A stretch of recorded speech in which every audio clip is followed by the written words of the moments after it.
Bismillahirrahmanirrahim. 451. Takut kepada Allah SWT. Untuk makluman tuan-tuan yang dirahmati Allah sekalian, perkataan takut kepada Allah SWT ini mungkin bagi sebahagian daripada umat Islam ini adalah perkataan ungkapan yang biasa. Takut kepada Allah SWT juga ada hukumnya. Hukumnya wajib, yakni mesti. Ramai orang yang kurang faham. Nak takut, tak takut sudah. Seolah-olah begitu. Saya nak bagi contoh pada mukadimah kita pada malam ini. Mudah-mudahan di awal-awal lagi kita dah ada satu rasa, satu aura, perasaan yang gementar atau sekurang-kurangnya takut. Gementar tu lebih sikit daripada takut. Risau sangat. Contohnya, kita semua di masjid ini sangatlah berkeyakinan bahawa Allah Subhanahu Wa Taala Maha Berkuasa. Jadi kerana dia ni Maha Berkuasa, dia boleh tak? Itu soalan. Dia boleh tak matikan kita dalam keadaan su'ul khotimah? Maka kita jawab boleh. Tak kiralah amal banyak sikit, banyak macam mana pun, bertahun-tahun pun, bagi dia boleh je kalau dia nak matikan kita dalam keadaan su'ul khotimah. Boleh tak dia dengan kuasa dia, Allah Subhanahu Wa Taala matikan kita dalam keadaan munafik? Boleh ke tidak ditinjau dari kuasa dia? Boleh, sebab dia Maha Berkuasa.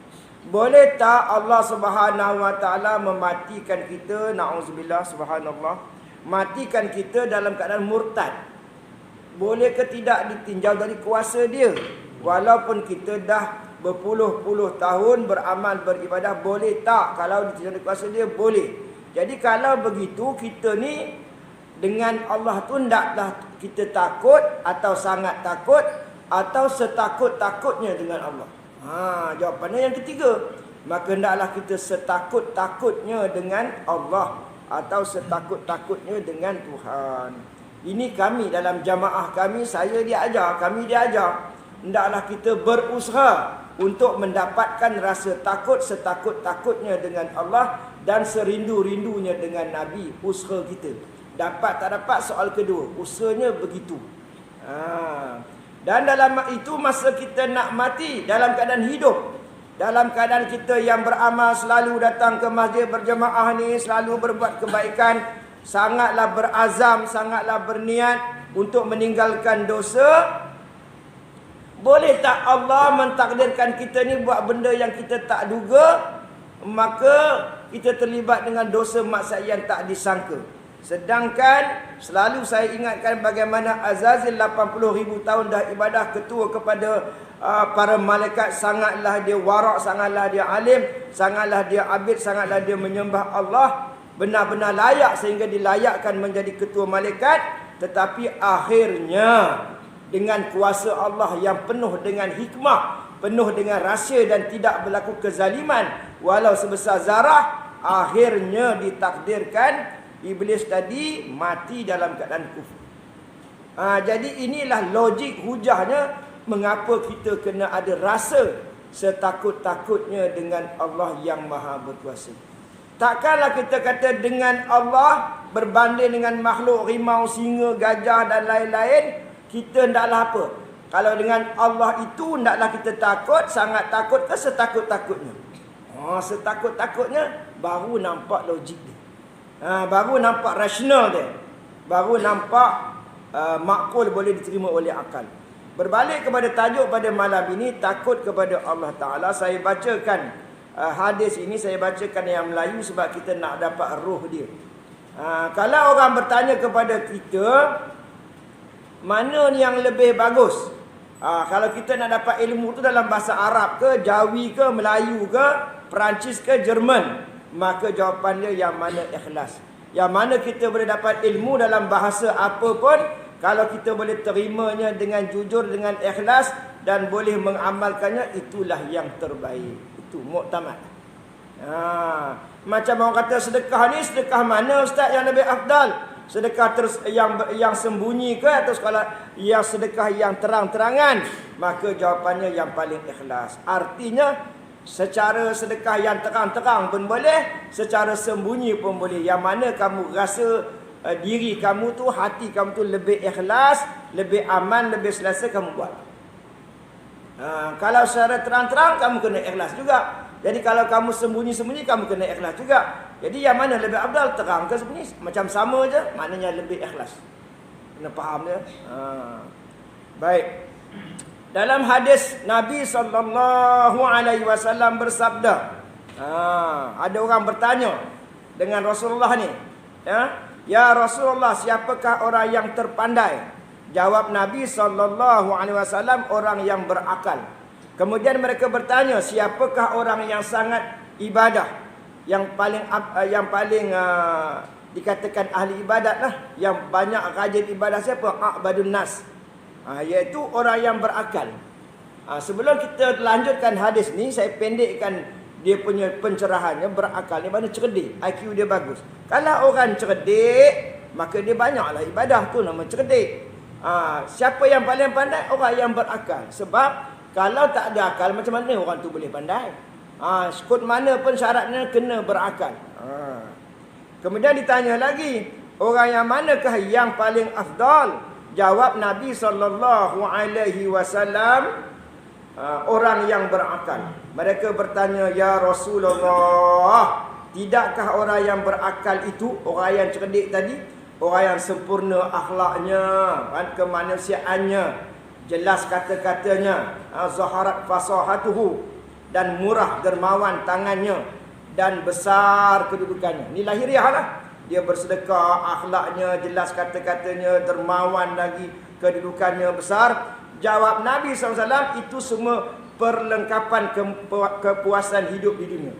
Di dunia itu macam tu, semua tu bagus belaka. Tetapi sedang akhirat, yang di sisi Tuhan itu untuk orang yang bertakwa. Orang yang sempurna akal. Orang yang bertakwa ni orang yang sempurna akal. IQ dia cerdik, dia kepandaian dia sempurna. Maka bila dia sempurna, dia fikir, aku hidup kat dunia ni sementara, aku nak menuju kampung negara akhirat yang kekal abadi selama-lamanya.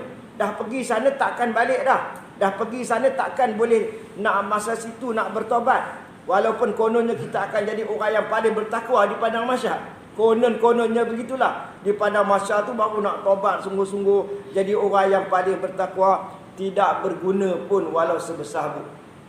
Di sana baru nak jadi orang yang takutnya, aku nak apa jadi pun, maksudnya aku akan bertobat. Boleh ke? Di alam barzah boleh ke? Di padang mahsyar tak boleh. Kod mana pun tak boleh. Jadi orang yang sempurna akal memikirkan di sana, kalau kaya cara kaya, kalau miskin cara miskin. Meskipun di dunia rendah hina, yakni orang yang bertakwa ialah orang yang taat dan meninggalkan semua maksiat. Orang yang taat dan meninggalkan semua maksiat. Itu mafhum hadis. Jadi tuan-tuan yang dirahmati Allah sekalian, jadi kehidupan kita yang siapa 20 tahun cara 20, 30, 40, 50, 60, 70 tahun, setakat mana kita boleh kita taat dan meninggalkan semua maksiat, itu bukan senang tuan-tuan. Yang namanya manusia ini, siapa pun yang namanya manusia ini akan melakukan salah, silap, cuai. Untuk menjelaskan lagi, untuk menyerlahkan lagi bahawa kita ni hamba, tak ada kuasa, tak boleh nak elak dosa. Habis selama ini setengah orang yang boleh elak dosa tu apa ustaz? Yang tu semua dengan izin Allah belaka. Rahmat dia belaka. Baik. Jadi takwa ini ialah orang yang apa? Orang yang sebenar-benar takut. Himpunan dalam hatinya rasa takut sangat dengan Allah. Dia rasa-rasa terhadap Tuhannya, rasa-rasa terhadap Allah. Tak boleh nak dibayangkan. Sebab itu Nabi kata takwa hahuna. Tak boleh nak cakap. Dia soal rasa. Rasa cintanya, rasa takutnya kepada Allah, sehingga dibuktikan dengan kita takut melakukan dosa dan takut melakukan salah sesama manusia. Inilah yang dinamakan takwa, dan dibuat itu di atas dasar iman, bertunjangkan kepada tauhid, bertunjangkan kepada cinta dan takutkan Allah Subhanahu Wa Taala. Jadi inilah orang yang paling-paling utama, yang tidak lebih seorang daripada orang lain. Orang Melayu atas Arab, Arab atas Melayu, atau Ajam ke atas Arab, atau Arab ke atas Ajam. Bukan bahasa, tetapi takwa. Dan takwa Nabi kata hahuna. Sejauh mana kita boleh melakukan taat, itu pun tak cukup lagi. Melakukan taat atas dasar apa? Ramai orang boleh taat, namanya derhaka dalam taat. Dalam taat itu dia beribadah riak lagi, itu namanya derhaka dalam taat. Baiklah. Malik bin Dinar berkata, jika seorang berasa bahawa dirinya ada tanda-tanda takut dan berharap, nak tahu orang tu dia ada tanda takut dan berharap, ini yang saya telah jelaskan pada tuan-tuan. Bila mana pun, setiap kali kita melakukan amal ibadah, perkara kebaikan, kena ada dua. Sebab kita tak tahu hakikat. Sebab urusan ikhlas, urusan amal kita diterima, terserah kepada Allah Subhanahu Wa Taala. Kalau ikhlas, dia terima. Jadi setiap apa yang kita buat kena diiringi dengan dua rasa. Rasa dalam hati kita, iaitu yang pertamanya rasa takut dan harap. Jadi ada pun tanda takut, iaitu meninggalkan larangan Allah. Maknanya orang yang langgar larangan-larangan Allah, siapa pun tak kira lah, di masa dia langgar tadi. Kita bukan menilainya secara keseluruhan. Amal baik, amal jahat tu tak dinilai secara lamsam begitu. By cases. Daripada satu kes kepada satu kes. Daripada minit ke minit, jam ke jam, ikut masa dia. Jadi ketika manusia, ketika umat Islam melanggar perintah Allah ketika itu, walaupun malam tadi tahajud, ketika itu dia dianggap tidak takut kepada Allah. Kerana apa? Meninggalkan larangan Allah. Ada pun tanda berharap. Berharap moga-moga. Tanda dia harap pada Allah tu mana dia bersangka baik, dia mengharap, maka dia taat. Dia taat akan perintah Allah. Mana kalau dia tidak taat, dia tidak mengharap, dia buruk sangka, tak ada harapan lah, dia pun tak buat baik. Itu maknanya orang tu tak ada harap pada Allah Subhanahu Wa Taala.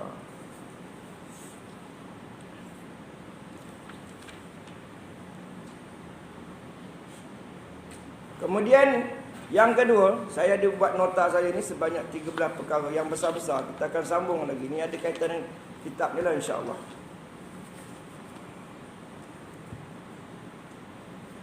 18. Abu Lais meriwayatkan dengan sanadnya dari Asy-Sya'bi dari Abdullah bin Abbas radhiyallahu anhu berkata, Umar radhiyallahu anhu ketika tertikam oleh Abu Lu'lu'ah al-Majusi, "Ya Amirul Mu'minin, engkau telah Islam ketika orang-orang masih kafir." Itu kelebihan Sayyidina Umar.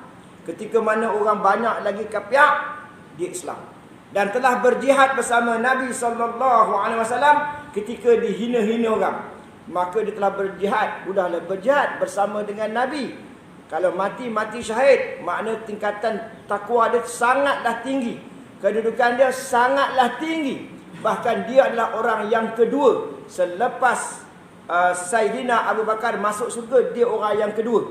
Walaupun orang kata dia garang, walaupun orang kata dia tegas, walaupun orang kata dia serius, tapi tegas, garang dan serius cara dia tu tak boleh kita akal-akalkan cara kita. Ini sahabat.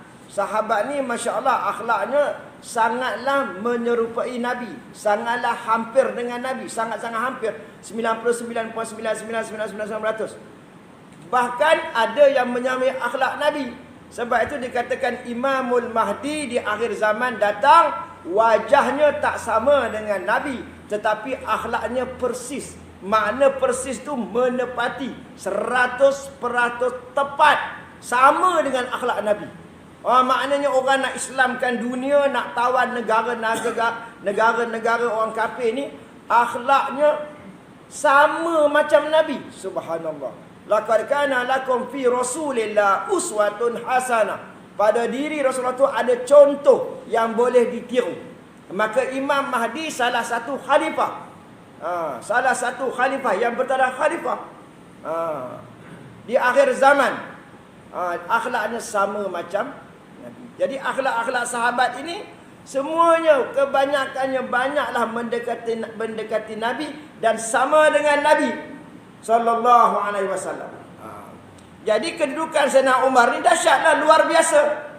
Orang kafir dia Islam. Dia berjihad bersama dengan Nabi ketika dihina-hina orang. Rasulullah SAW ketika Sayyidina Umar ketika mati, ia reda kepada kamu. Maknanya Rasulullah ni reda dengan Sayyidina Umar. Dan kaum muslimin tidak ada yang mencabar kepada kamu. Mana tak ada seorang pun yang berani dengan Sayyidina Umar ni. Lebih-lebih lagi lah orang yang bukan Islam. Kini engkau mati syahid. Dengar tuan-tuan, ini untuk saya, untuk kita semua di masjid ni. Ini mudah-mudahan inilah buah tangan saya pada malam ini, insya-Allah. Maka dijawab oleh Umar apa? Dengar molek-molek. Sesungguhnya orang yang tertipu ialah yang kamu puji-puji, yang kamu gonggong, yang kamu sanjung-sanjung. Demi Allah, andaikan saya mempunyai kekayaan sebanyak apa yang di dunia ini, saya akan menggunakannya untuk menebus diri dari hari kiamat. Apa maknanya? Maknanya orang memuji-muji kita. Sayyidina Umar ni orang memuji-muji dia, dia tahu diri dia. Dia tahu diri dia, nilai diri dia. Walaupun orang memuji dia, tetapi dia tetap mengekalkan rasa hamba. Walaupun Nabi redha dengan dia, dengan kematian dia, walaupun telah diampunkan dosa dia, dijamin lagi masuk syurga, tapi dia tetap dengan rasa kehambaan dia. Rasa hamba dia. Makna dia kata dia ni belum tentu lagi selamat. Nabi dah cakap, engkau pun disebut bahawa engkau dijamin syurga, Nabi pun redha dengan kau, apa lagi yang kau risau? Terus apa? Itu hak Nabi sebab dia dapat perkhabaran dari Allah Subhanahu Wa Taala. Itu hak Nabi, hak Allah Subhanahu Wa Taala nak menjamin aku masuk ke syurga bi ghairi hisab. Itu hak Allah dan hak Nabi SAW. Tapi aku siapa? Aku ni hamba. Aku ni manusia. Apa makna hamba? Tak ada kuasa, kena kekalkan rasa hamba. Tak bolehlah berlagak, hamba tetap hamba. Jadi Nabi nak kata, dia nak puji dia, tak apalah. Jadi bagi dia, bila mana orang memuji Sayyidina Umar, ataupun orang memuji kita lah katakan, maknanya Allah Subhanahu Wa Taala sedang memuji dirinya sendiri. Kenapa? Sebab kebaikan-kebaikan yang dibuat oleh Sayyidina Umar, semuanya bertitik tolak daripada anugerah, daripada taufik Allah Subhanahu Wa Taala. Jadi dia kata apa Sayyidina Umar? Subhanallah. Andaikan saya mempunyai kekayaan sebanyak apa yang di dunia ini. Itu Umar, bukan kita. Kalau dia kaya lah, maknanya harta dia, wang dia, segala macam khazanah sebanyak yang ada di dunia ini, maka dia akan gunakan untuk menebus diri dari hari kiamat. Apa maknanya? Maknanya demi menjamin keselamatan dia, kebahagiaan dia, keselamatan dia di negara akhirat dan kekal abadi, maka dia akan gunakan semua itu untuk menebus kesilapan, kecuaian, kalau ada kelewatan ke apa, dia akan gunakan semua itu. Dan walaupun setelah dia tebus dengan semua khazanah duit untuk menebus diri dari dosa-dosanya, daripada kesilapannya, katalah begitu, namun tetaplah di hati Sayyidina Umar. Dengar balik-balik. Namun tetaplah di hati Sayyidina Umar bahawa dia tetap juga rasa gerun dan takut. Bukan bersandar, aku dah guna duit sebanyak berapa ribu dinar, aku dah guna semua tebus dosa, tolong orang susah. Kalau di Malaysia ni Ustaz Abid Liu lah. Bagi dah semua, tolong sana tolong sini. Kita sama-sama doakan keikhlasan buat Ustaz Abid Liu.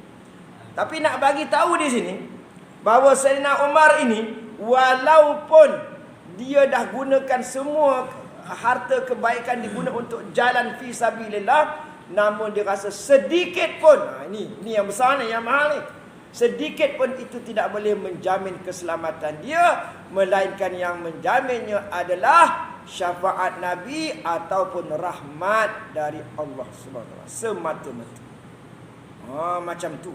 Sebab itu diceritakan Ada di sini diceritakan kalau saya ingat malaikat di langit yang ketujuh, muka surat 453 ni, malaikat di langit yang ketujuh terus menerus sujud sejak mula dijadikan sampailah kiamat, dia terus sujud.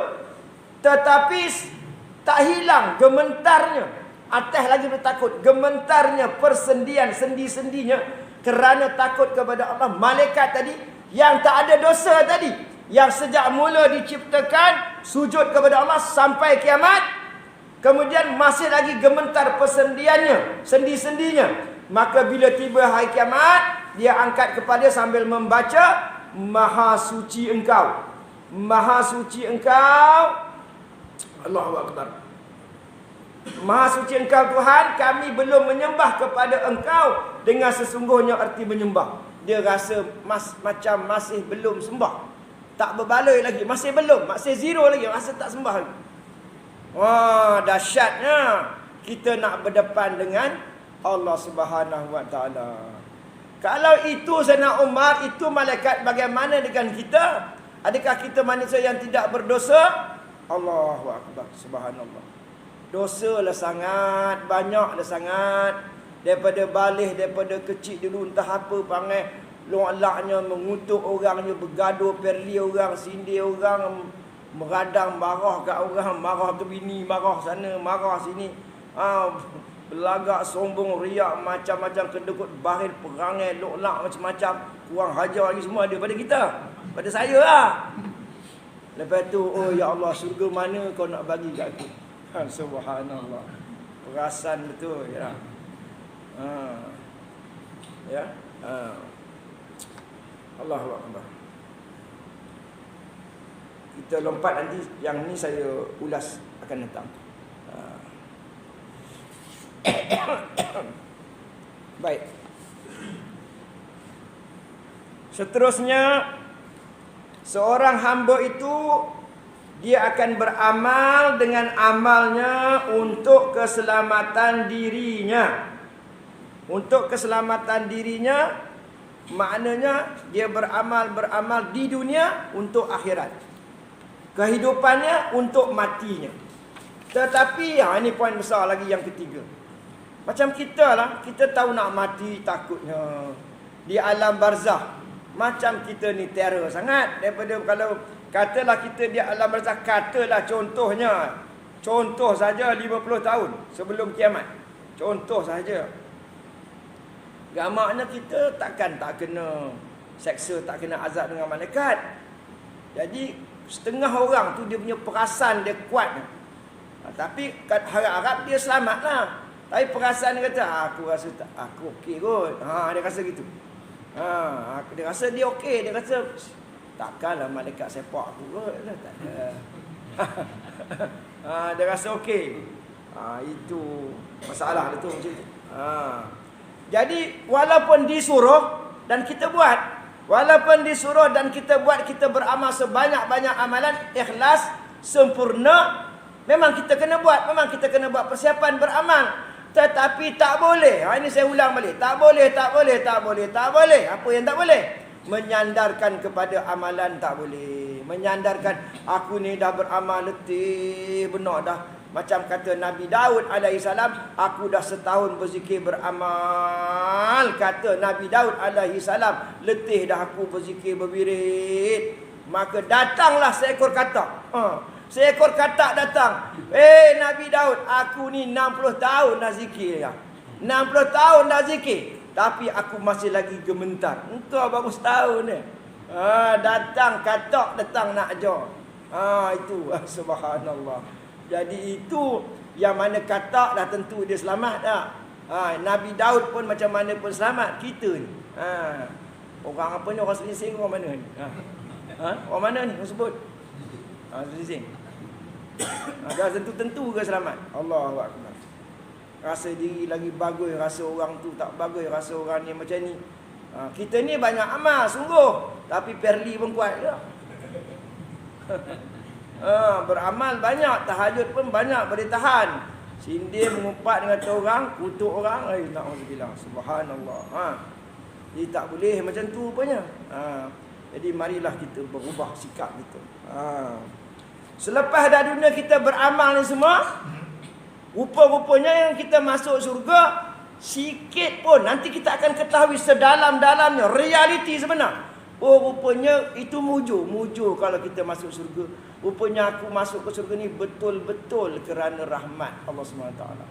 Contoh saya ulang balik bagaimana Imam Ghazali ketika sedang mengarang kitab Ihya Ulumuddin, maka datanglah seekor lalat menghinggap dan menghisap dawat dia, maka dia biarkan, maka ulama bermimpi, ulama dulu dia warak, dia bermimpi, wahai Imam Ghazali, aku lihat engkau dalam syurga, apakah amalan engkau? Maka dia kata, aku ingatkan ada amalan-amalan yang lain, umpamanya semayang, puasa, zakat, haji dan sebagainya, baca Quran.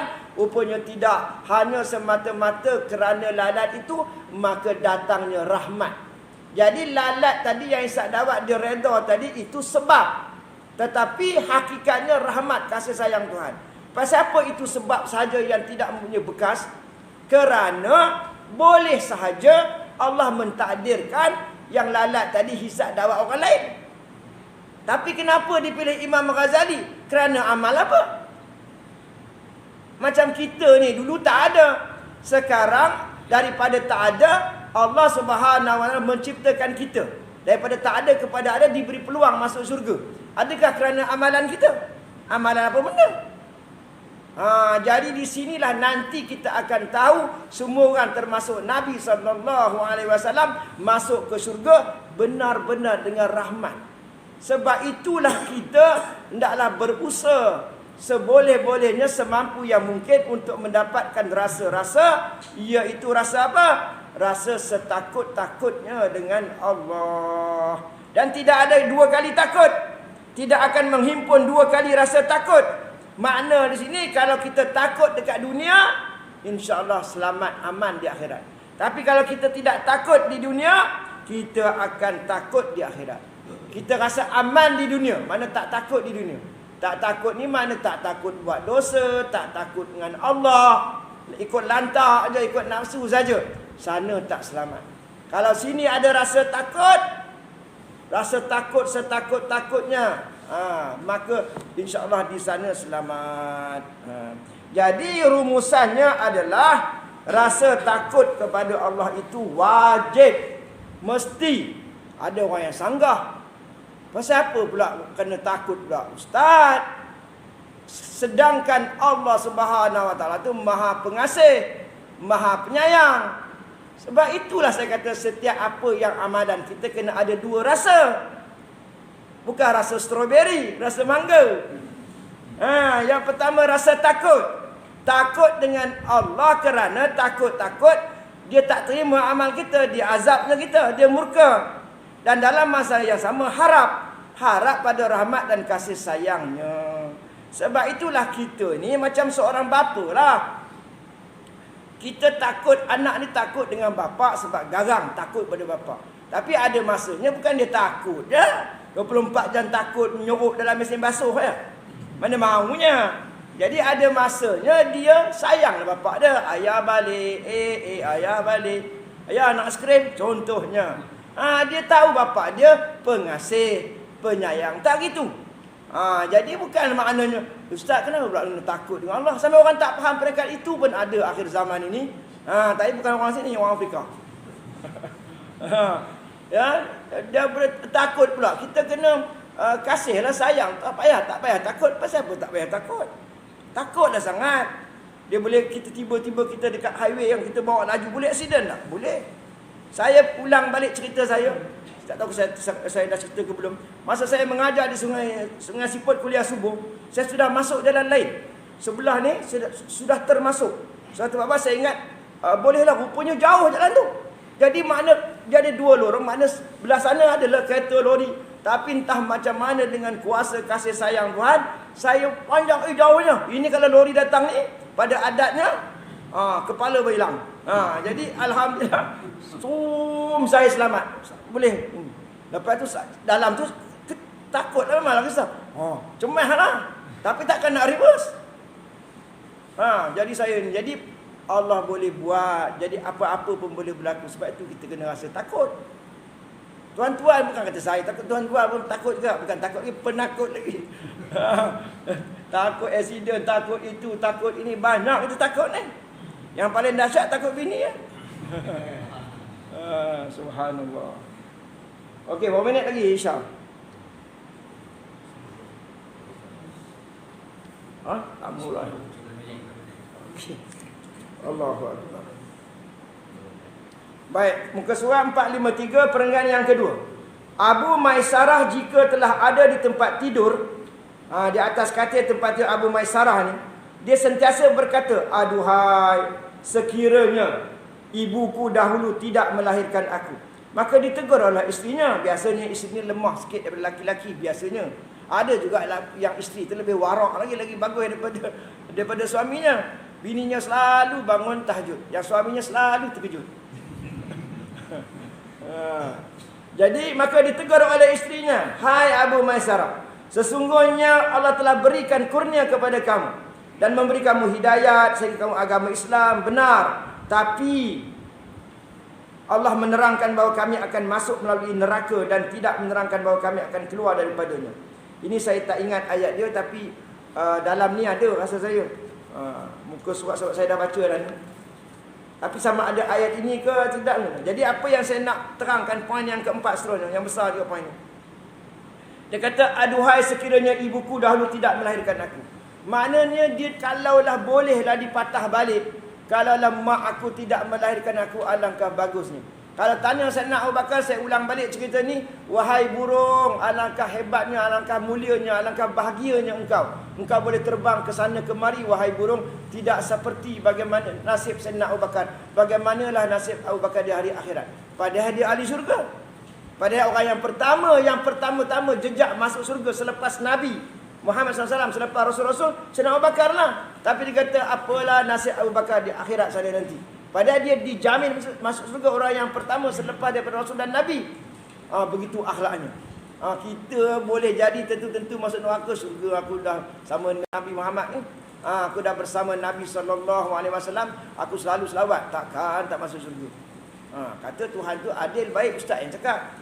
Tentulah saya ke surga tu. Itu rasa harap. Rasa takutnya mana? Tak ada. Ya. Jadi dia kata apa? Jadi ini kalau tuan boleh tengok ayat ni. Bismillahirrahmanirrahim. Muka surah 455. Surah Maryam ayat 72. Wa in minkum illa wariduha kana ala rabbika hatman maqdiya. Summa nunajjil ladzi nattaqaw wa nadharu zalimina fiha jisiya. Ayat 72. Tiada seorang pun dari kami. Ini banyak ahli-ahli tafsir menafsirkan ayat ini. Tiada seorang pun dari kami melainkan tidak seorang pun dari kami melainkan harus masuk neraka itu. Kepastian dari Tuhanmu yang sudah dipastikan. Kemudian kami menyelamatkan orang-orang yang bertakwa dan membiarkan orang-orang yang zalim di dalam neraka bertekuk lutut. Jadi dikata kami menyelamatkan orang-orang yang bertakwa. Makna orang bertakwa pun seolah-olah kita akan masuk jugalah. Faham tak? Jadi bila mana disebut oleh Nabi SAW akan ada bilangan yang ramai 70,000 orang masuk surga bighairi hisab, terus masuk ke surga, memang terus masuk ke surga, tapi ada di samping itu ada tafsiran-tafsiran dia. Masuk tapi ada rasa panasnya, ada begitu begini macam-macam tafsiran ulama-ulama. Jadi kerana mereka ini mengekalkan rasa hamba, Abu Maisarah ni, maka dia kata apa? Dia kata, aku tetap takut kerana kami diceritakan akan masuk neraka dan tidak diterangkan bahawa kami akan keluar daripadanya. Dia rasa mengekal rasa takut. Jadi sama dengan kita dah banyak beramal, kena kekalkan rasa takut. Apa pula kata Sayyidina Aisyah? Sayyidina Aisyah kata, alangkah baiknya kalau mak aku tidak mengandungkan aku. Itu Sayyidina Aisyah, isteri kepada Rasulullah SAW. Sayyidina Aisyah kata, alangkah bahagianya, alangkah bagusnya kalau mak aku tidak mengandungkan aku. Wahai Aisyah, engkau kan isteri Nabi, engkau dijamin masuk surga, kenapa cakap macam tu?